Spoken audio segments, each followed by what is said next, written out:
एकूणच उद्या आपण ज्या प्रशासनामध्ये एंट्री करणार आहोत त्या प्रशासनामध्ये गेल्यानंतर एक लक्षात घ्या,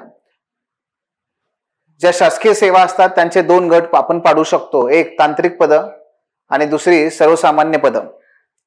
तुम्ही ज्या पदावरती काम करणार आहात ती बऱ्यापैकी सर्वसाधारण पद आहेत, ते तांत्रिक पद नाही आहेत. तांत्रिक पदांच्या संदर्भात त्या विषयातलं स्पेशलाइज्ड असं नॉलेज असणं अपेक्षित असतं. पण जेव्हा तुम्ही सामान्य प्रशासन विभागाच्या अंतर्गत काम करणार आहात, सर्वसाधारण पदांवर काम करणार आहात, एक उपजिल्हाधिकारी, एक IAS अधिकारी, या सगळ्यांना ज्या पद्धतीने काम करावं लागतं ते काही विशेष असं टेक्निकल नॉलेज नसतं. तिथे तुम्हाला लोकांच्या हर एक प्रकारच्या समस्यांचं समाधान द्यायचं आहे. तुम्हाला तिथे लोकांच्या हर एक प्रकारच्या घटकांबद्दल योजनांची अंमलबजावणी करायची आहे. आणि मग अशा वेळेस काय होतं की तुम्हाला लोकांच्या जीवनाला स्पर्श करणाऱ्या किंवा लोक ज्या पद्धतीने जीवन जगत असतात त्यातल्या प्रत्येक क्षेत्राबद्दलची माहिती तुम्हाला असणं आवश्यक आहे, त्याबद्दलचं ज्ञान तुम्हाला असणं आवश्यक आहे. आणि म्हणून तुमचा हा सिलेबस अशा पद्धतीने तयार करण्यात आलेला आहे. मग थोडंसं जर आपण रिव्हर्स गेलो तर बघा, विचार करा, तुमचं स्पेशलायझेशन जनरली 11वी पासून सुरू होतं. कोणी आर्ट्स जातं, कोणी कॉमर्स जातं, कोणी सायन्स जातं, कोणी ॲग्रिकल्चर, कोणी आणखी कुठे. पण इयत्ता 10वी पर्यंत मात्र तुम्हा सर्वांचे विषय हे समान असतात. तुम्हा सर्वांचे विषय समान असतात. आणि तोपर्यंत म्हणून आपण असं म्हणू शकतो की इयत्ता 10वी पर्यंतचं आपलं जे शिक्षण आहे हे बऱ्यापैकी कॉमन, सर्वसामान्य स्वरूपाचं आहे. सर्वांना समान विषय त्या ठिकाणी आहेत. तीच फेज मित्रांनो आता पुन्हा एकदा जेव्हा तुम्ही UPSC आणि MPSC तयारी करता तेव्हा आलेली आहे. आता पुन्हा एकदा आपल्याला या सर्वसामान्य सर्व प्रकारच्या विषयांचं अध्ययन करणं हे गरजेचं ठरतं. आणि मी सांगितल्याप्रमाणे हे का करावं लागतं, कारण उद्या जेव्हा तुम्ही IAS होता, जेव्हा तुम्ही डेप्युटी कलेक्टर होता, तेव्हा तुम्हाला प्रत्येक क्षेत्रातल्या महत्वाच्या पदावर काम करण्याची संधी मिळते. तुम्हाला औद्योगिक क्षेत्रात काम करण्याची संधी मिळते, तिथे तुमची नियुक्ती केली जाऊ शकते. तुम्हाला राजकीय क्षेत्रामध्ये जे मंत्री महोदय आहेत त्यांच्या सोबत काम करण्याची संधी मिळते. तुम्हाला ज्या काही शैक्षणिक संस्था आहेत त्या ठिकाणी सुद्धा सचिव, उपसचिव अशा जेवढी मंत्रालयांचा विचार करा, डिपार्टमेंटचा विचार करा, क्षेत्रांचा विचार करा, त्या सर्व स्तरांवर काम करण्याची संधी तुम्हाला उद्या मिळणार आहे. आणि म्हणून तुम्हाला त्या त्या क्षेत्रातल्या सर्व बाबींचं पण एका up to the mark level पर्यंत तुम्हाला माहिती असणं अपेक्षित आहे. आणि म्हणून आपला हा सिलेबस त्या पद्धतीचा आहे. पण या सिलेबसमध्ये आपल्याला जर खूप चांगली प्रगती करायची असेल, वेगाने पुढे जायचं असेल, आणि त्याचबरोबर जर तुम्ही त्या परीक्षेवरती तुम्हाला जर तिथे आपले एक कमांड मिळवायची असेल तर त्याचा रस्ता हा स्टेट बोर्ड आणि NCERT मधून जातो. म्हणून त्याचं रीडिंग आपलं असणं गरजेचं आहे. परीक्षेच्या दृष्टिकोनातूनच मी तुम्हाला सांगतोय. आता काल परवाचा जो पेपर होता राज्यसेवेचा, हा राज्यसेवेचा पेपर हा मोस्टली हा तुम्हाला स्टेट बोर्ड मधून आलेला दिसतो. UPSCचा पेपर हा बहुतांशी NCERT मधून आलेला दिसतो. मग जर आयोग जर त्या पुस्तकांचा आधार घेऊन हे आपल्या एक्झाम्स तयार करत असेल तर आपल्याला पर्यायच नाही, आपल्याला ते करावंच लागेल. पण परीक्षेला थेट प्रश्न येतात म्हणूनच तेवढा अभ्यास करायचा का, तर तसं नाहीये. त्याच्या पलीकडे जाऊन आणखी बऱ्याच बाबींचा फायदा तुम्हाला होणार आहे. मग तो कोणता आहे, कसा आहे, आपण त्या बाबी त्या ठिकाणी पाहूयात. ठीक आहे. सो आपलं जे फाउंडेशन आहे हे फाउंडेशन म्हणजेच काय हो, तर स्टेट बोर्ड आणि NCERT या पुस्तकांचं वाचन, या पुस्तकांचा अभ्यास का महत्वाचा आहे, तो नक्की कसा करायचा, आपण ह्या सर्व बाबी या ठिकाणी पाहूयात. तत्पूर्वी आपण आतापर्यंत काही स्टेट बोर्ड किंवा NCERTचं वाचन केलंय का, आणि केलं असेल तर कुठल्या स्टेट बोर्डचं आणि कुठल्या NCERTचं मला सांगा. करा, विचार करा. ठीक आहे, काय हरकत नाहीये. आपण मग सुरुवात करूया. बहुतांश स्थिती आपल्या सर्वांची अशी आहे की थोडंफार वाचून झालंय, फार मात्र काही सगळ्या संपलेल्या नाहीयेत, काही हरकत नाहीये.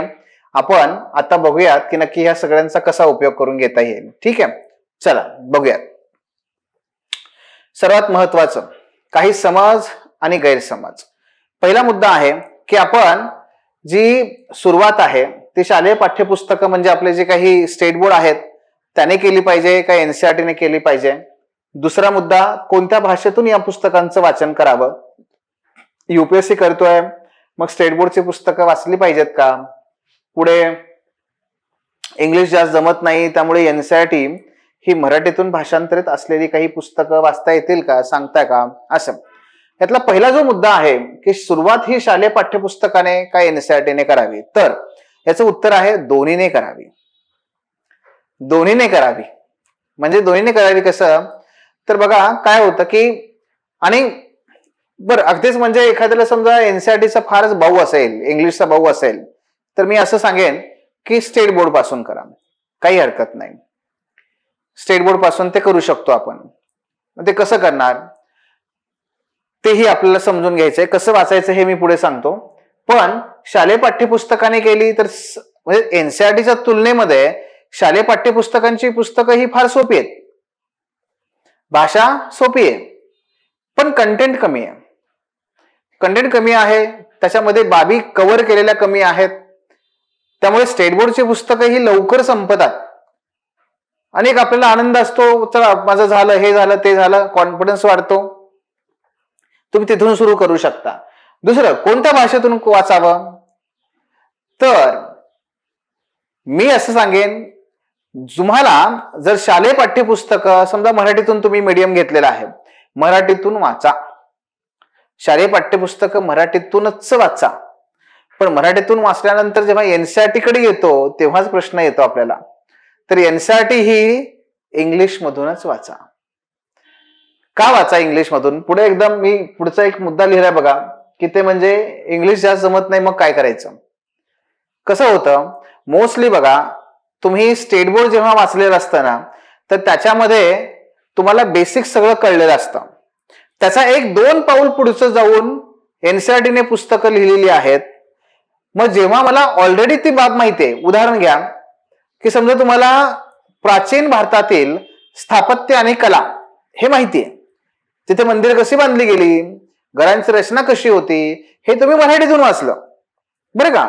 आता हे सगळं एनसीईआरटी मध्ये परत रिपीट होणार आहे. फक्त तिथे काय होईल, दोन चार गोष्टी ऍड होतील, पण मराठीतून वाचलेलं असल्यामुळे मग इथे एनसीईआरटी मध्ये समजून घ्यायला अवघड जात नाही. नक्की वाचा, ते तुम्ही केलं पाहिजे. पण ते इंग्लिश मधून का वाचा, त्याचं मुख्य कारण असं आहे की ते म्हणजे इंग्लिश मधून नाही वाचलं तर मग हिंदीत वाचणार का.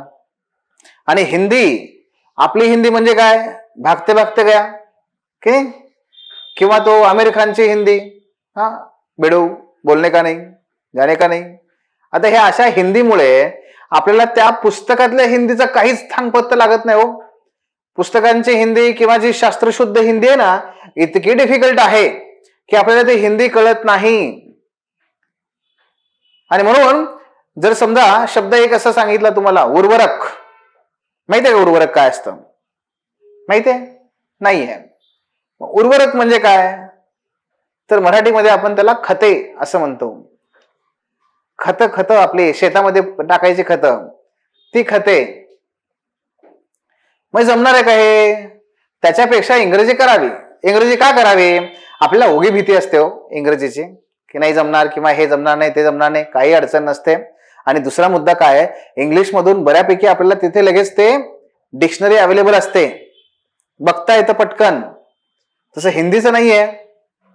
आणि तिसरी अडचण काय होते हिंदीची, की हिंदी मधून वाचलं ना, आपल्या मराठीची उत्तर लिहित असताना मराठी भाषेतून अर्धे अधिक शब्द हे हिंदीचे येतात, तर लगेच कळतं अरे हे हिंदीतून वाचून नाही बहुतेक तयारी केली, लगेच कळतं. तर नको, हे नको करायला, म्हणून आपण इंग्लिश मधून वाचूयात. मग पुन्हा आणखी एक प्रश्न असतो विद्यार्थ्यांचा, भाषांतरित केलेली वाचू का. भाषांतरित केलेली म्हणजे कसं असतं, म्हणजे ते पावडर आहे. जिम मध्ये जाणारी लोक बघा ते पावडर खातात प्रोटीनचं, हा का, कारण त्यातून काहीतरी त्यांना मिळतं. पण बरेच लोक असं म्हणतात की ह्याने जिम बंद केली, की जिम बंद केल्यानंतर काय झालं, ह्याच्या बिस्किटांचा वडापाव झाला. म्हणजे काय, म्हणजे पुन्हा पूर्वस्थितीवर आला हो तो. बिस्किट पोटांचे बिस्किट तयार करतात नाही लोक, तर पुन्हा त्याचा वडापाव तसा पुन्हा त्या ठिकाणी भोपळा होतो. म्हणजेच काय, पुन्हा पूर्वस्थितीवर येतो. का? कारण ते सस्टेनेबल नाहीये. दुसरी गोष्ट मित्रांनो, स्टेट बोर्ड इंग्लिश आणि एनसीईआरटी हे मूळ पुस्तकं का वाचायची आहेत? कारण त्या मूळ पुस्तकांमध्ये वेगवेगळ्या प्रकारची चित्र दिलेली असतात. त्या चित्रांमुळे काय होतं माहितीये, आपल्या व्हिज्युअल मेमरी क्रिएट होतात. नुसतंच हे असं असं मंदिर आहे, या मंदिराची ही वैशिष्ट्य आहेत असं म्हणणं आणि त्या मंदिराचा प्रत्यक्ष फोटो बघून त्याच्या संदर्भात ते लक्षात ठेवणं हे सोपं आहे. म्हणून व्हिज्युअल मेमरीसाठी आपल्याला भाषांतरित सारांश स्वरूपात लिहिलेली पुस्तकं वाचून उपयोग नाहीये. दुसरा मुद्दा यातला की का वाचायचं? कारण मूळ पुस्तक जे असतं ते फक्त आणि फक्त फॅक्ट देत नाही, कॉन्टेंट देत नाही, ते तुमचं ते क्रिटिकल थिंकिंग डेव्हलप करतं. पण भाषांतरित पुस्तकं किंवा त्याचे काही सारांश पुस्तकं आहेत ना, ती काय करतात? ती फक्त आणि फक्त त्यातल्या फॅक्ट गोळा करून एकत्र तुम्हाला ते सारांश स्वरूपामध्ये देत असतात. आपल्याला ते लक्षातही राहत नाही, कळतही नाही. आणि म्हणून ओरिजिनल पुस्तकं वाचा, हाच त्यातला महत्वाचा मंत्र आहे. ते करा. वेळ लागतो या गोष्टीला, मान्य आहे, पण आपण ते केलं तर डेफिनेटली आपल्याला याचा फायदा होतो. मग आता प्रश्न हा, का करायचं, कसं करायचं आणि कधीपासून करायचं? आपण या दोन्ही तिन्ही बाबींकडे एक एक एक एक टप्प्याने येऊया. पहिला मुद्दा, का करायचं? पहिला, मजबूत पाया, स्ट्रॉंग फाउंडेशन. दुसरं, मी आता जे तुम्हाला सांगत होतो, एनालिटिकल आणि लॉजिकल स्किल्स. आणि तिसरं, क्रिटिकली थिंकिंग. ह्या तिन्ही गोष्टी, ह्या स्किल्स आहेत, हे स्किलसेट तुमचे विकसित झाले पाहिजेत. हे स्किलसेट विकसित होण्यासाठी आय थिंक मला वाटतं आपणच काल परवा प्रश्न विचारला होता तुम्हाला की मूलभूत हक्क जे आहेत, है की नाही, जर ते लोकांना आहेत अवेलेबल, हो मान्य आहे, पण जर समजा ती काढून टाकली तर काय होईल? लोकांना माहित नाहीये, पण काढून टाकली तर काय होईल? बरोबर ना? मग काय होतं, हे प्रश्न जे आहेत, हे जे एनसीईआरटी आहेत किंवा स्टेट बोर्ड आहेत ना, हे तुम्हाला विचार करायला भाग पाडतात. हे असं का, हे तसं का, हे नाही झालं तर काय होईल, ते झालं तर काय होईल? तिथे कार्टून असतात, ते कार्टून तुम्हाला प्रश्न विचारत असतात. त्यामध्ये छोट्या छोट्या स्टोरीज असतात, छोटे छोटे बॉक्सेस असतात. त्या बॉक्सेसच्या माध्यमातून ते इन्फॉर्मेशन पण देतात आणि त्याचबरोबर ते तुम्हाला क्रिटिकल थिंकिंग पण तुमची डेव्हलप करतात. म्हणून ते करा, नक्की केलं पाहिजे. का करायचं? तर यासाठी करायचं. ठीक आहे, पाया यानं आपला तयार होतो. सर्वच जर आपण बघितलं तर एनसीईआरटी किंवा स्टेट बोर्ड जे आहेत हे सर्वात विश्वसनीय स्रोत आहेत. हे काय? सर्वात विश्वसनीय स्रोत आहे. म्हणजे आयोगाला पूर्व परीक्षेचा विचार करा तर बऱ्याच वेळेस आयोग म्हणतं की जर तुम्हाला आमच्या उत्तरावर डाऊट असेल तर तुम्ही काय करा, त्याच्याबद्दल तक्रार दाखल करा किंवा ते अर्ज करा. अशा वेळेस आपण जर स्टेट बोर्ड एनसीईआरटी मधला जर तिथे हे दिला, रेफरन्स दिला, तर आयोग ते उत्तर स्वीकारतं. मात्र इतर पुस्तकांमधलं ते स्वीकारत नाही, कारण स्टेट बोर्ड आणि एनसीईआरटी हे गव्हर्नमेंट ऑफ इंडिया आणि गव्हर्नमेंट ऑफ महाराष्ट्र यांचे अधिकृत पुस्तक आहेत. त्याला सर्वात विश्वसनीय मानलं जातं. त्यामुळे तिथली माहिती, तिथला डेटा हा तुमच्या उत्तरामध्ये आला तर दी बेस्ट या पद्धतीने, त्याच्याबद्दल कोणी शंका घेत नाही. दुसरा, प्रत्येक विषयाचा संक्षिप्त गोषवारा.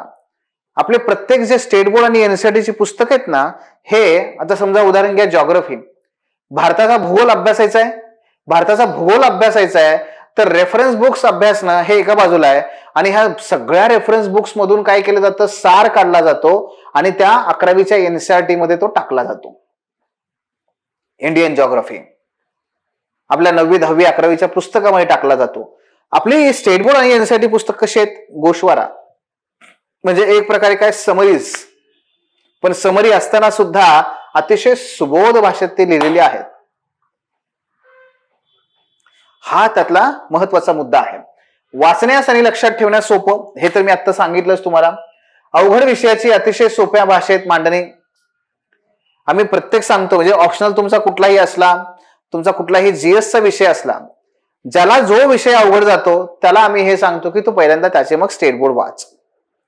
तुला बेसिक कळेल, तुला कॉन्सेप्ट समजेल, तुला अंदाज येईल की हा विषय काय आहे, कशा संदर्भात आहे, याला कशाशी खातात आणि कशाशी पितात. म्हणून ते करायचंय. त्यानंतर अवघड विषयाची अतिशय सोप्या भाषेत मांडणी. मी तुम्हाला काल सांगितलं होतं, परवा दिवशी, भाषा ही आपल्यासाठी अत्यंत महत्वाचा घटक आहे की नाही. आणि भाषेवर प्रभुत्व जर असलं असेल तर भाषेवर प्रभुत्व असेल तर आपला रिझल्ट हा 100% इतरांपेक्षा लवकर येणार.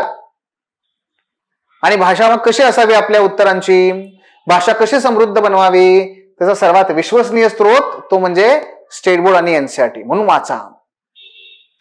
सुसंगत आणि सुरचित पद्धतीने उत्तर लेखन आणि सर्वोत्तम सादरीकरण यासाठी उदाहरणं, आकृत्या, नकाशे, तक्ते हे सगळं तुम्हाला तुमच्या एनसीईआरटी आणि स्टेट बोर्ड मध्ये मिळतं. ते डेफिनेटली आहे तसं यूज करायचं. काय करायचं, ते आहे तसं यूज करायचं. त्याचा अतिशय चांगल्या पद्धतीने उपयोग होतो. आपण पुढे काही उदाहरणं पण बघणार आहोत बरं का. त्याच्यामध्ये हे बघा, एक मिनिट, तुम्हाला यातलं एक उदाहरण सांगतो आणि मग त्यानुसार तुम्हाला पुढे ते पाहता येईल. हडप्पा. आता हडप्पा सिव्हिलायझेशन आपल्याला माहिती आहे की नाही. मग हडप्पा सिव्हिलायझेशन माहिती आहे तर हडप्पा ही संस्कृती किंवा सभ्यता आपण वाचणं आणि पाहणं यात किती फरक असतो तर हे इथून दिसेल. आता हा जो सिंधू सभ्यतेचा हा सगळा पट्टा आहे बघा, हे इथून हा असा, हा एका बाजूला आणि हा असा, हा दुसऱ्या बाजूला, हा संबंध, हा असा पट्टा आहे सिंधू संस्कृतीचा. उद्या जर मला मॅप काढायचा असेल, मॅप दाखवायचा असेल, नाही का, दाखवायचा असेल, काढायचा असेल म्हणजे काय, आपण काढायचा आहे बरं का, तो काढायचाच आहे. आणि मग याच्यामध्ये काय, इथे बघा, इथे हडप्पा आहे, इथे रोपार आहे, ह्या इथे कालीबंगन आहे, हे इथे मोहनजोदारो आहे, हे इथे, त्याचबरोबर हे इथे सोमनाथ आहे, या ठिकाणी लोथल आहे, हे इथे ढोलावीरा आहे, बघा, या ठिकाणी सुतकनगेंडोर, आणि इथे सुतका कोह, आणि हे बालाकोट. हे बघा, आता काय होतं की आपल्याला परीक्षेमध्ये असं विचारलं जातं की विविध अवशेषांच्या आधारे सिंधू संस्कृती किंवा हडप्पा संस्कृती याबद्दलची माहिती कशी प्राप्त होते हे स्पष्ट करा. मग तुम्हाला सांगावं लागतं ते की मोहनजोदारो येथे काय सापडलंय, महास्नानगृह सापडलं. हडप्पा येथे काय सापडलं तर हडप्पा येथे एक अर्धपुतळा या स्वरूपात एका राजा किंवा धर्मगुरूच्या स्वरूपातील मूर्ती सापडली. लोथल येथे रोम मधल्या किंवा मेसोपोटेमिया मधल्या शिक्के सापडले बरं का. मग आता हे जे दाखवत आहे, हे जे बोलताय तुम्ही की हा इथे हे सापडलं, इथे हे सापडलं, तर अगोदर तुम्हाला तो मॅप काढणं आवश्यक आहे. काय तो मॅप काढणं आवश्यक आहे. मग हा मॅप कसा काढायचा तर इथून आपण त्याची सुरुवात करू शकता. बघा, बेसिकली काय असतं की तुम्ही आउटलाईन जरी काढल्या तरी चालतं. जमते का? हा, नाहीतर राष्ट्रद्रोहाचा वगैरे खटला चालवाल आमच्यावर. हे माणसाने बघा कसा काढलाय हा नकाशा आमचा. हा, आता हे काय झालं, हे बेसिक आउटलाईन आपण काढली, ठीक आहे. मग त्याच्यामध्ये आपण काय करणार, मगाशी दाखवल्याप्रमाणे हा इथून हा असा पट्टा आहे की नाही, असा हा काय आहे, मग दाखवायचं इथे हडप्पा आहे, या ठिकाणी मोहनजोदारो आहे, या ठिकाणी लोथल आहे, या ठिकाणी सोमनाथ आहे, या ठिकाणी सुतका कोह आहे, या ठिकाणी बालाकोट आहे. मग त्या ठिकाणी ते लिहून काढायचं. इथे हे इथे हडप्पा, इथे मोहनजोदारो, इथे काय लोथल, इथे काय सोमनाथ, इथे काय बालाकोट, इथे सुतका कोह. आणि त्या ठिकाणी आपण ते लिहून दाखवलं की आपल्या उत्तरामध्ये 4 चांद. मग आपलं प्रेझेंटेशन बेस्ट होऊन जातं, आपल्याला इतरांपेक्षा 2 मार्क जास्त मिळतात. म्हणून आपण काय करायचं, स्टेट बोर्ड आणि एनसीईआरटी मधून या आकृत्यांचा, डायग्रामचा, तक्त्यांचा वापर करायचा आहे तसा. आपल्याला तो वापर केला तरी कुणी तुम्हाला काही म्हणणार नाही, उलट तुम्हाला जास्तच गुण दिले जातील. बरं का, हे तुम्ही करू शकता, हे करा. त्यानंतर सर्वात विश्वासू, जे मी आता सांगितलं त्या पद्धतीने ते मुद्दे त्यात येतातच. Reading approach. आपला रीडिंग अप्रोच कसा असला पाहिजे, आपण स्टेट बोर्ड आणि एनसीईआरटी हे कशा पद्धतीने वाचलं पाहिजे. आयडियल सांगतो अगोदर. आयडियल प्रॅक्टिकल बघूया आपण 2 मिनिटात. पहिला काय ideal, first reading story book पद्धतीने आणि कॉन्सेप्च्युअल क्लॅरिटी पद्धतीने वाचायचं. जसं आपण एखादं ते कथेचं पुस्तक, लहान मुलांचं पुस्तक वाचतो का, चंपक वाचले का? नाही. बर, चांदोबा नाही. मग चाचा चौधरी नाही. फास्टर फेने. अरे काय वाचलं बघ. काय वाचलंय काय मग? सर फक्त शाळेतली पुस्तकं वाचली आम्ही. हा असो का विम्पी किड वाचलंय? विम्पी किड नाही ना. बरं असो, काहीतरी वाचलं असेल तुम्ही. हा मग हे जे सगळे स्टोरी बुक आहेत रे, हे सगळे लहान मुलांना कार्टून बुक कसे असतात तसे हे कार्टून बुक आहेत. मग हे तुम्ही जसं वाचताना तसं फर्स्ट रीडिंग मध्ये स्टोरी बुक आणि कॉन्सेप्च्युअल क्लॅरिटीसाठी वाचन करायचं. त्यावेळेस हातात पेन घ्यायचा नाही, त्यावेळेस असा डोक्याला ताप द्यायचा नाही की अरे लक्षात राहिलं पाहिजे वगैरे, बिलकुल नाही. सेकंड रीडिंग मध्ये मात्र मग तुम्ही पेन घ्या आणि त्या ठिकाणी अंडरलाईन करा, त्यातले महत्वाचे मुद्दे तुम्ही त्या ठिकाणी काढू शकता. पण पुन्हा एकदा 26 ची तयारी करणाऱ्या विद्यार्थ्यांसाठी थोडस आपल्याला वेगळं जावं लागेल. 27च्या तयारी करणाऱ्या विद्यार्थ्यांनी या पद्धतीने गेलं तरी हरकत नाही. पण 26च्या विद्यार्थ्यांसाठी मात्र मी थोडीशी वेगळी पद्धत तुम्हाला पुढे सांगेन की तुम्ही कसं वाचलं पाहिजे, जेणेकरून आपल्याला कमी वेळामध्ये जास्तीत जास्त कसं एनसीईआरटी आणि स्टेट बोर्डचा फायदा करून घेता येईल हे बघता येईल.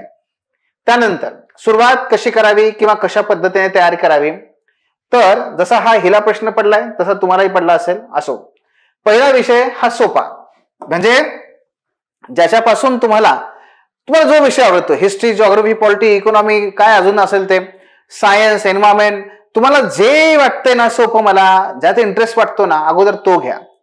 का? त्याच्यामुळे आपली सुरुवात चांगली होते. पटापटा पुढे जातो, मग हळूहळू हॅबिट डेव्हलप होते. हॅबिट डेव्हलप झाली की पुढचे मुद्दे आपण छानपैकी वाचायला सुरुवात करतो. मग पुन्हा अवघड घ्या, अवघड विषय घ्या, मग तो काय असेल तो चांगल्यापैकी वाचून होईल. हे म्हणजे कसं आहे की एखादा चढ आहे आणि त्या चढावरती आपल्याला सायकल चालवत जायचंय, आपण काय करतो, दूर अंतरावरूनच फास्ट येतो, तेव्हा काय होतं, सहजपणे मग आपण वर जातो. बरोबर ना?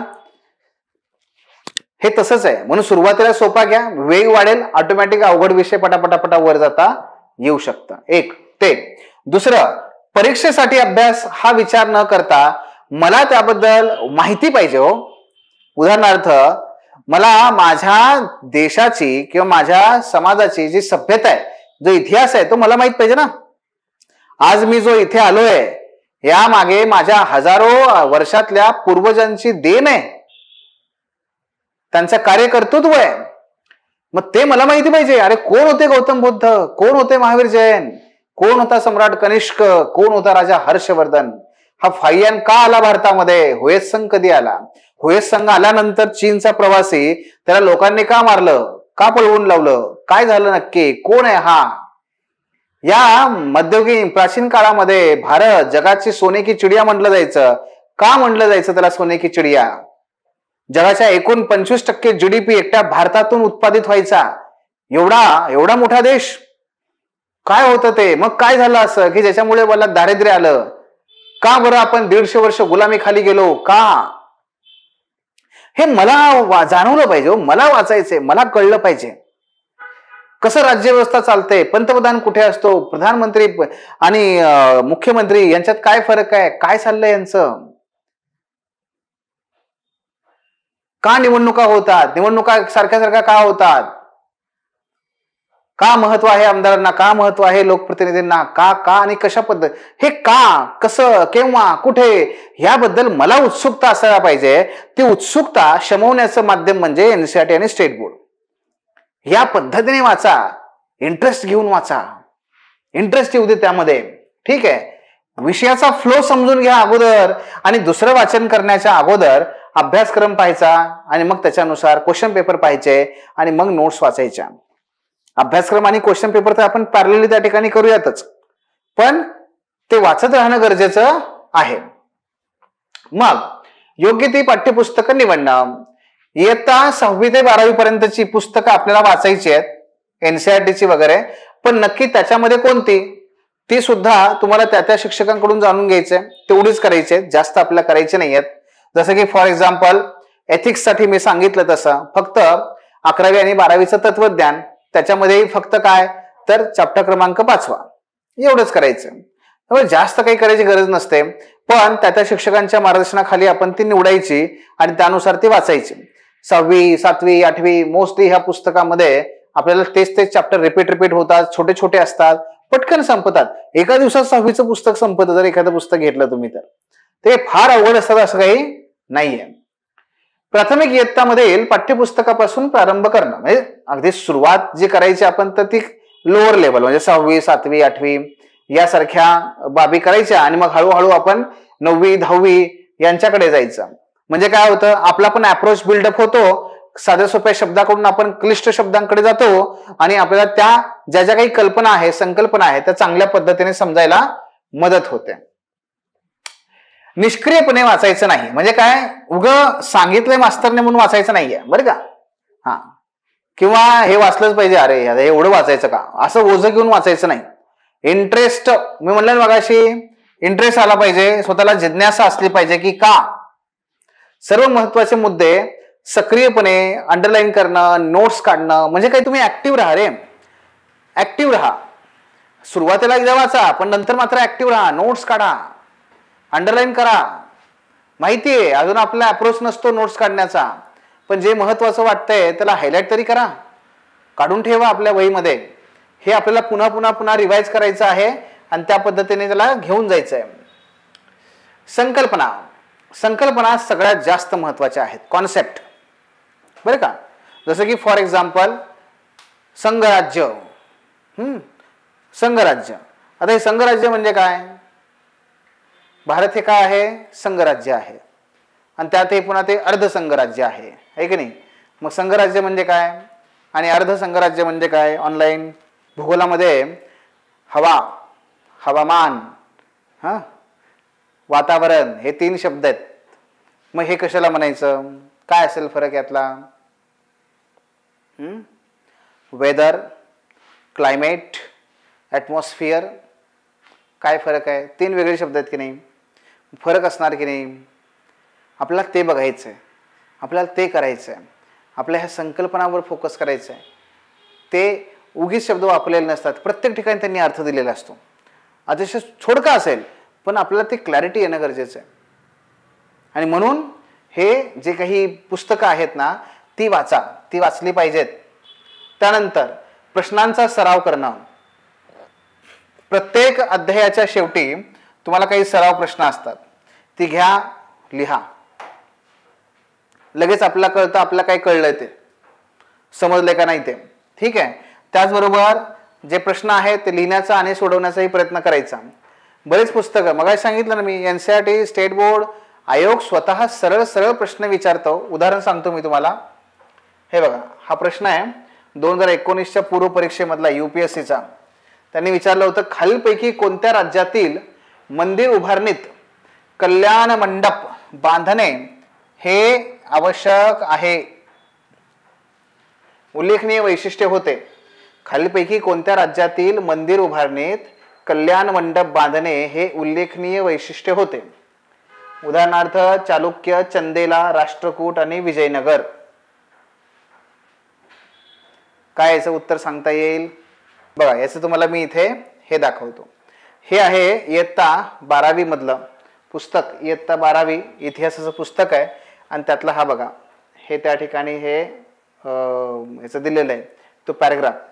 काय, they were also probably meant as a reminders of the power of kings able to command the resources, techniques and skills needed to construct these towering gateways. Other distinctive features including, शब्द कसा आहे, डिस्टिंक्टिव्ह features आहे की नाही. इथे पण उल्लेखनीय वैशिष्ट्य म्हणजे काय, डिस्टिंक्टिव्ह फीचर, बरं का.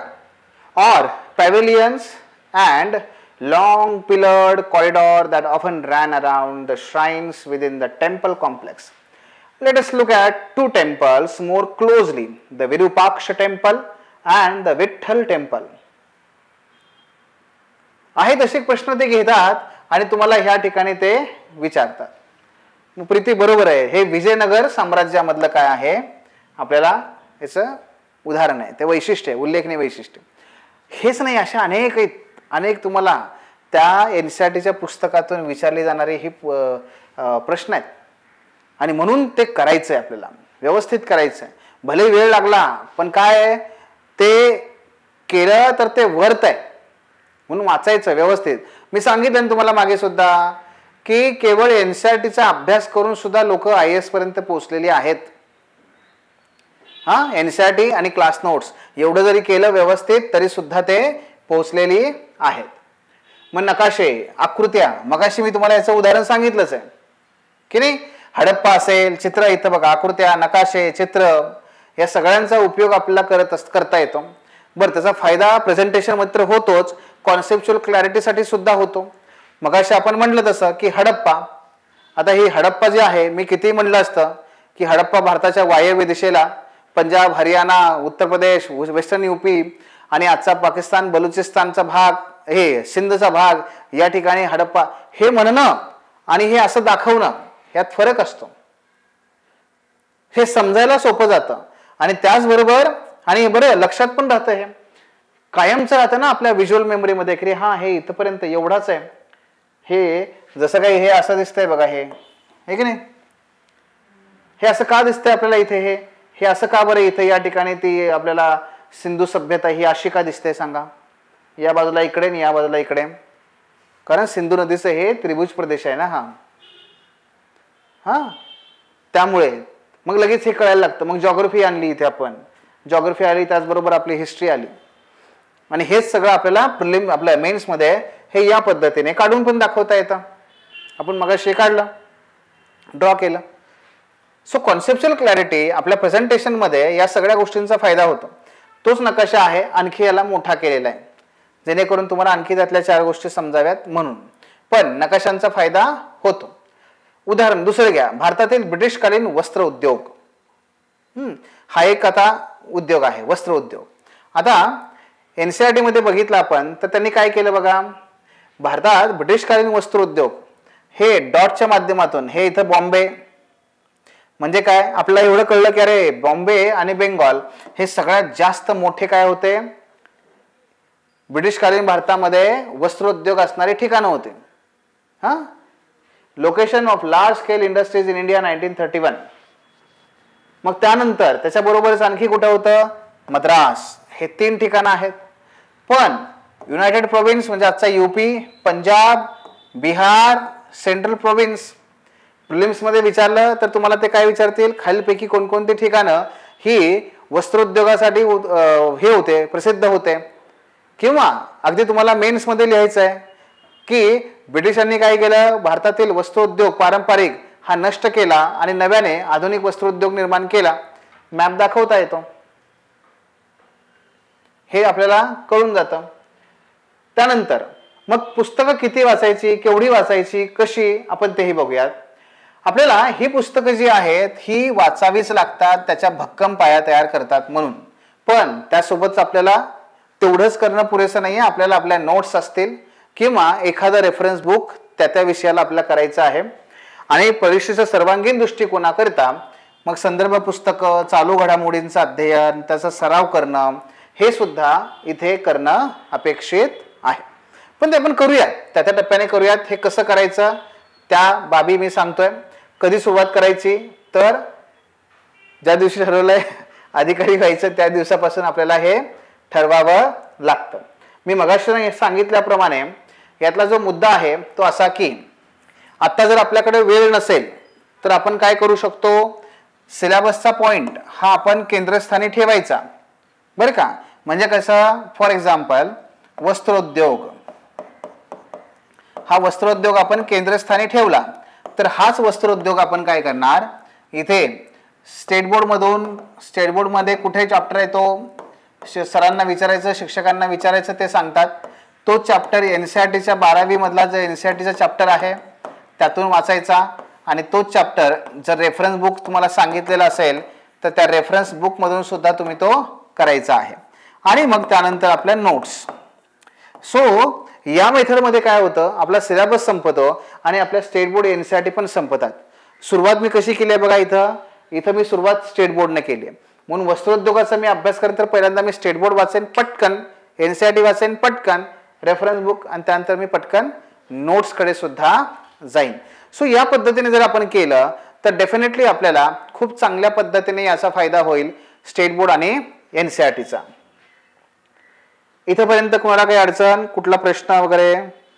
एक तुम्हाला मी बेसिक इथे हे सांगतो यादी, पण ही यादी केवळ इंडिकेटिव्ह आहे बरं का. तुम्हाला पुढे त्या शिक्षकांनुसार तुम्हाला ती हे करायची आहे, विचारून घ्यायची आहे. त्या विषयाचे शिक्षक तुम्हाला यातला क्रम सांगतील आणि त्याचबरोबर तुम्ही यातला नक्की कुठलं वाचायचं आहे ते पण तुम्हाला ते सांगतील. ठीक आहे. त्यामुळे हे काही इंडिकेटिव्ह यादी आहे, मी तुम्हाला ती सांगतो. हिस्ट्रीसाठी NCERTचे बुक्स 6वी पासून सुरू होतात. Our past 1, 2, 3. त्यानंतर 9वीला India and the contemporary world, जे तुम्हाला उपयोगाला येतं वर्ल्ड हिस्ट्रीसाठी सुद्धा आणि IR साठी सुद्धा. पॉलिटीमध्ये IR आहे त्यासाठी सुद्धा उपयोगाला येतं. Themes in world history plus तुमचा जर काही ऑप्शनल असेल पॉलिटिकल सायन्स किंवा कुठलाही, त्यात पण तुम्हाला तो उपयोगाला येतं. आणि थीम्स इन इंडियन हिस्ट्री हे मात्र तुम्हाला completely modern India, ancient India, culture यासाठी उपयोगाला येतं. जॉग्रफीचे हे बुक्स आहेत. 6th our earth, 7th our environment, 8th resources and development, 9th contemporary India, 10th contemporary India 2, 11th fundamental of physical geography आणि 12th fundamentals of human geography. Compulsory आहेत. 6वी, 7वी, 8वी, 9वी, 10वी, 11वी आणि 12वी ही पुस्तकं तर आपल्याला वाचायचीच आहेत. याच्यामध्ये कुठल्याही प्रकारे सुट्टी नाही आहे. पण क्रम कसा तर ते सर सांगतीलच. इकॉनॉमिक्ससाठी मात्र 9वीचं आणि 10वीचं इकॉनॉमिक्सचं पुस्तक आहे. 10वीचं पुस्तक हे मेन्स करता खूप चांगलं आहे. अंडरस्टँडिंग इकॉनॉमिक डेव्हलपमेंट नावानं पुस्तक येतं. ठीक आहे, ते 10वीचं मेन्स करता पुस्तक चांगलं आहे. त्यानंतर 11चं इंडियन इकॉनॉमिक डेव्हलपमेंट हे सुद्धा मेन्स करता चांगलं पुस्तक आहे. 12वीचे 2 पुस्तक आहेत, एक मायक्रो इकॉनॉमिक्स आणि एक मॅक्रो इकॉनॉमिक्स. ही दोन्ही पुस्तकं फारशी काही उपयोगाची नाही आहेत. ही तुम्ही नाही वाचली तरी चालतील बरं का. 12वीची पुस्तकं जर वेळ असेल तरच, अन्यथा वाचू नका. याचा काही आपल्याला फारसा उपयोग नाही. तेव्हा 9वी, 10वी आणि 11वी ह्या 3 इयत्तांची पुस्तकं आपल्याला इकॉनॉमिक्ससाठी गरजेची आहेत. त्यानंतर पॉलिटिकल सायन्स यासाठी पुन्हा एकदा 9वीचं डेमोक्रेटिक पॉलिटिक्स 1, 10thचं डेमोक्रेटिक पॉलिटिक्स 2 आणि 11चं इंडियन कॉन्स्टिट्यूशन ॲट वर्क. यातलं सगळ्यात महत्त्वाचं पुस्तक आहे ते म्हणजे हे 11चं इंडियन कॉन्स्टिट्यूशन ॲट वर्क. आहेत तसे प्रिलिम्सला क्वेश्चन आहेत तसे तुम्हाला मेन्सला क्वेश्चन आहेत.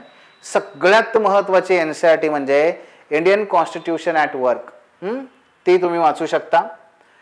12चं कंटेम्पररी वर्ल्ड पॉलिटिक्स बरं का. हे काय आलं इथे मध्येच, कंटेम्पररी वर्ल्ड पॉलिटिक्स. आणि 12वीचा आहे politics in India since independence. आपला politics in India since independence हा जो टॉपिक आहे तो तुम्हाला तुमच्या हे पोस्ट मॉडर्न इंडिया हिस्ट्रीमध्ये पण उपयोगाला आहे. आणि त्याचबरोबर तुमच्या पॉलिटिक्सचा जो पेपर 2nd आहे ना त्यामध्ये सुद्धा तुम्हाला उपयोगाचा आहे. तर तिथे सुद्धा तो तुम्हाला करता येऊ शकतो. सोशलॉजी इंडियन सोसायटीसाठी मी कालच तुम्हाला सांगितलेलं आहे. Introducing sociology textbook for class 11. 12चे NCERT आहे सोशल चेंज अँड डेव्हलपमेंट आणि Indian society textbooks in sociology for class 12. फक्त ही 2 महत्त्वाची आहेत. ही 2 पुस्तकं अधिक महत्त्वाची आहेत 12वीची. एवढी वाचली तरी चालतील, हे नाही वाचलं तरी चालेल. Introducing sociology textbook for class 11. Okay, ते काही वाचलं नाही तरी चालेल. आर्ट अँड कल्चरसाठी आपल्याला दोन्हीकडे प्रिलिम आणि मेन्सला तर त्याचं एक सेपरेट पुस्तक आहे आर्ट अँड कल्चरचं, NCERTचं, आणि इंट्रोडक्शन टू इंडियन आर्ट, बरं का. हे दोन्हीसाठी आपल्याला उपयोगाला येतं, मेन्स आणि प्रिलिम्सला. त्यानंतर NCERTची पुस्तकं आहेत, ज्याच्यामध्ये आता काही पुस्तकं आहेत बरं का, पण मी तुम्हाला ह्यातलं सांगेन बघा. सायन्ससाठी बेसिक आहे ते म्हणजे, आणि त्यातले चॅप्टर नंबर दिलेत बरं का. मी इयत्ता 6वी इयत्ता 6वी जी असते स्टँडर्ड 6, त्यातला फक्त chapter number 9 the living organism. इयत्ता 7वी मधला फक्त chapter number 7 weather climate adaptation, आणि चॅप्टर नंबर 9 तिकडे सांगितलंय. इयत्ता 7वी मधला किती, चॅप्टर नंबर 7 आणि चॅप्टर नंबर 9 हे वाचायचं आहे. 8वी मधलं chapter number 1 crop production, economy मध्ये येतो तुम्हाला, आणि chapter number 5 coal and petroleum, geography plus तुमचं नॅचरल रिसोर्सेस एन्व्हायरमेंट. त्यानंतर चॅप्टर नंबर 7 इयत्ता 8वी मधलाच, तो इयत्ता 8वी मधला चॅप्टर 1, 5, 7 आणि 12 आणि 18 असे 5 आहेत. तर इयत्ता 8वी मध्ये असे 5 चॅप्टर आहेत. पहिला, 5वा, 7वा, 12वा आणि 18वा असे हे चॅप्टर्स आहेत, ते आपण वाचू शकता. इयत्ता 9वी त्यातला फक्त चॅप्टर नंबर 14 नॅचरल रिसोर्सेस हा वाचायचा आहे. 10वी मधला चॅप्टर नंबर 14 तो वाचायचा आहे, आणि चॅप्टर नंबर 15 तो वाचायचा आहे. सो एवढेच फक्त चॅप्टर वाचायचे. 15वा, 16वा, 10वी इयत्ता 10वी मधला 14, 15 आणि 16 असे 3 चॅप्टर फक्त वाचायचे आहेत. हे आपल्याला करता येईल. त्याच्यानंतर बायोलॉजीसाठी हे प्रिलिम्सला आपल्याला आहे. तर बायोलॉजी ज्याच्यावरती प्रिलिम्सला सर्वात जास्त क्वेश्चन असतात सायन्समध्ये, म्हणून फक्त ते करा. एक 12चं बायोलॉजी आहेच आहे. ओके, त्या 12च्या बायोलॉजीमध्ये सगळं नाही करायचंय, फक्त त्यातला चॅप्टर नंबर 13 आणि चॅप्टर नंबर 14 आणि चॅप्टर नंबर 15 आणि चॅप्टर नंबर 16. सो इयत्ता 12वी मधले सुद्धा 13, 14, 15, 16 एवढेच आपल्याला चॅप्टर करायचे आहेत. आपण ते करू शकता. बायोलॉजीवर सर्वात जास्त प्रश्न असतात, म्हणून आपण ते करावेत.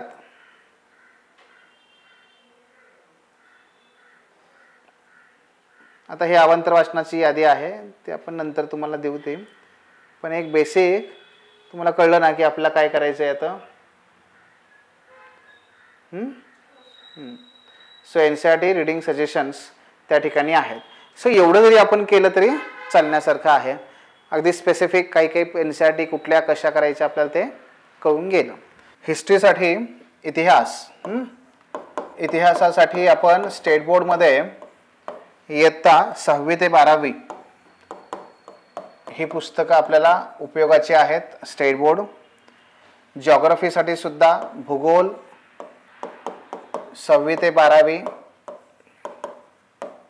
हे पुस्तकं आहेत आपल्याला. त्यानंतर राज्यशास्त्र किंवा राज्यघटना यासाठी फक्त 11वी आणि 12वी, 11वी आणि 12वी एवढंच वाचायचं आहे. अर्थशास्त्र याच्यासाठी आपण 11वी आणि 12वी एवढंच वाचायचं आहे.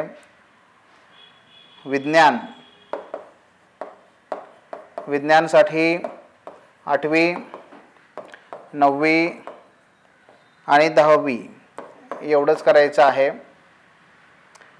इंटरनल सिक्युरिटी अंतर्गत सुरक्षा हा पेपर 3 मध्ये तुम्हाला घटक आहे. त्यासाठी काय करा, इयत्ता 12वीचं पुस्तक वाचा. भारतीय समाज या नावाने पुस्तक आहे, तुम्हाला इयत्ता 12वीचं वाचा. आणि मगाशी सांगितल्याप्रमाणे एथिक्स याच्यासाठी तत्वज्ञान,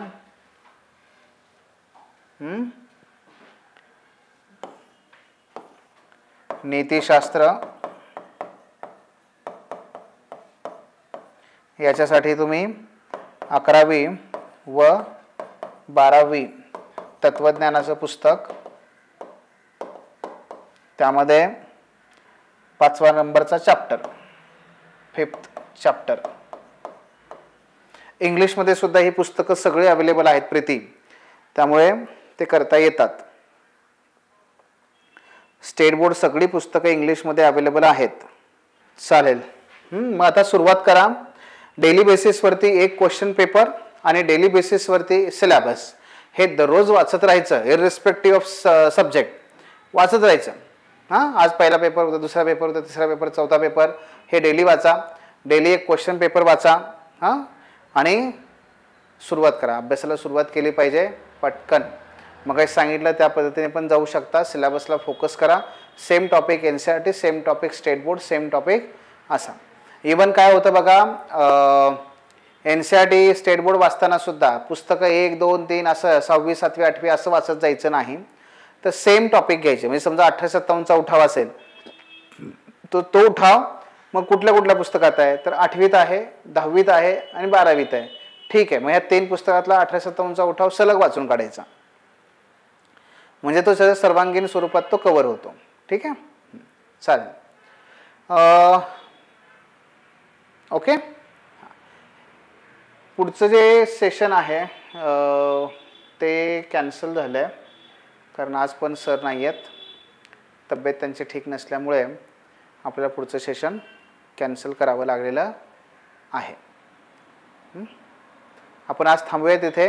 पुढचं शेड्यूल मात्र तुम्हाला तुमच्यात आता वैयक्तिकरित्या त्या ठिकाणी मिळून जाईल. आणि ज्यांचं अजून काही प्रोसेस कंप्लीट करायची राहिली असेल तर तुम्ही करून घ्या. त्या पद्धतीने आपल्याला मग स्वॉट अनालिसिस आणि स्ट्रॅटेजी सेशन हे त्या ठिकाणी करता येतं. 26च्या दृष्टिकोनातून जर आपण तयारी आत्ता करत असू तर आपल्याकडे वेळ बिलकुल नाही आहे आणि त्याच वेगाने आपण गेलं पाहिजे. कुठल्याही प्रकारे आता थांबून चालणार नाही आहे. आपल्याला थोडंसं डिसेंबर म्हणजे नोव्हेंबर, डिसेंबर आणि जानेवारी हा मेन्ससाठी वापरता येऊ शकतो. मात्र त्याचमध्ये मेन्समधला एक सब्जेक्ट GSचा ऑप्शनल आपण करणं आवश्यक आहे. आणि त्यानंतर मात्र पुढे प्रिलिम्सवर कम्प्लिटली फोकस करणं हे आपल्यासाठी अगत्याचं आहे. त्यामुळे लवकरात लवकर आपल्याला ते करावं लागेल. 26 ही अन्यथा पुन्हा एकदा हातातून जाईल आणि मग 27साठी पुन्हा आपल्याला आपलं जे असतं ना ते अभ्यासकेत मुलं काय करतात की हां टार्गेट 2025 निघून गेले की मग ते 25 कट करतात, फक्त 26, मग टार्गेट 2026 असं ते प्रत्येक वेळेस ते पुसत बसावं लागेल. तसं न करता आपल्याला लवकरात लवकर सुरुवात करणं गरजेचं आहे. आणि जसं आता मगाशी मी तुम्हाला चॅप्टर वाईज सांगितलं की एवढेच चॅप्टर वाचा, ते चॅप्टर वाचा, तर तिथे थोडंसं आपल्याला मार्गदर्शनाची आवश्यकता असते नाही का. आणि मग त्यातून अभ्यास आपण करतच असतो, पण त्या अभ्यासाला दिशा आणि वेग हा प्राप्त होणं आवश्यक आहे. जर दिशा नाही मिळाली तर दशा व्हायला वेळ लागत नाही आणि म्हणून ते दिशा फार महत्त्वाची असते. तर वेग आपल्याला धारण करता येतो. सो लवकरात लवकर ज्या काही अभ्यासाच्या प्रक्रिया आहेत त्या पूर्ण करा आणि सुरुवात करा. ठीक आहे. हां, पुढे मात्र आपले 2-2 सेशन असतील, त्यानुसार 3 ते 5 आणि 5 ते 7 या पद्धतीनेच. ठीक आहे, चालेल. कुणाच्या काही अडचणी असतील कुठल्याही प्रकारे तर ऑफिसचे नंबर्स आहेत तुमच्याकडे, ऑफिसच्या क्रमांकावर फोन करा. ऑफिसच्या याच्यावरती तुम्ही बोलू शकता, भेटू शकता. ठीक आहे. ओके. अक्षता, 30 नोव्हेंबरला ओपन आहे. हो आहे. संडेला ओपन असते का? असते. ऑफलाईन डेमो लेक्चर्स आहेत का? तर हो आहेत. वेलकम ऐश्वर्या, सपना, प्रीती, अक्षता. काही अडचण आली, कुठे काही विचारायचं असेल तर फोन नंबरवरती कॉन्टॅक्ट करा, त्यानुसार आपल्याला माहिती मिळून जाईल. हां, मात्र सुरुवात करा. येस, चला भेटूयात. Good day, bye. Thanks for watching. If you found this video valuable, don't forget to like, share, and subscribe our channel. The Officer, your personal mentor.